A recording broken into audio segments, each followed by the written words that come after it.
Last fall, in a period covering less than 2 months, k.d.lang was signed to a recording contract with the prestigious American label Sire, sang her way through a 4-week tour of Japan, opened the Calgary Centre for the Performing Arts in a gala performance, and won a Juno Award.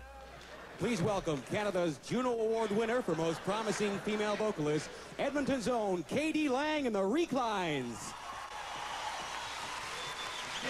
The following week, she and her band were appearing in concert with the Edmonton Symphony Orchestra on the invitation of the young Edmonton composer and conductor, George Blondheim.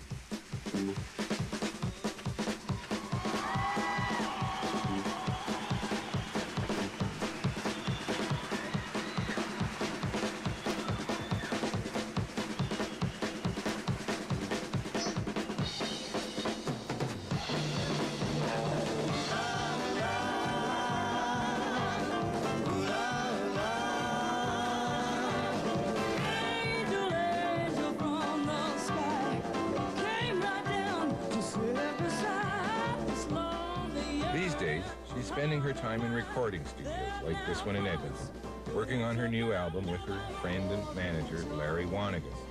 We talked there about her earlier career as a performance artist. I don't have to say that, but this was before garbage bags were in. Not for garbage, but for clothes. Yes. But anyway, I dressed up in garbage bags. And I had this tambura, which is like a sitar, but it's the drone instrument in East Indian music.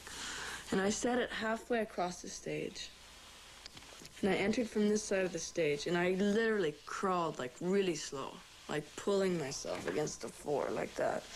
And I crawled across the stage, and my friends in the audience, we'd predetermined this, that they'd start doing something. I left that up to them. I thought they'd have alarm clocks or something, but they just started this primal rhythmatic thing, right? Mm-hmm. And I you thought they'd have alarm clocks. I don't know why. Right. But or trombones. Yes. And I crawled very, very, very, very slowly across the stage. And I crawled basically past the tambura, and I reached back and I touched it. And then I crawled off the stage, and that was the end of the performance. Mm-hmm. Mm-hmm. Well, that's... Anyway, then I discovered that trying to be bizarre was... because bizarreness had no limits. Like, I mean, it really had no definition.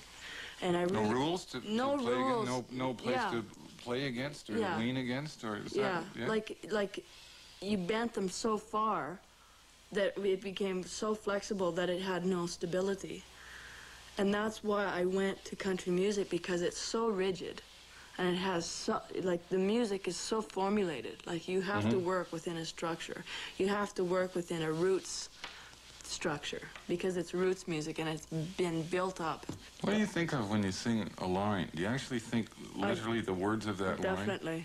Definitely. Every word. I think when I sing, it's a visual, it's also a visual thing. Like, when I'm singing a ballad or a blues tune, I see like a movement of the line, like, walking after midnight.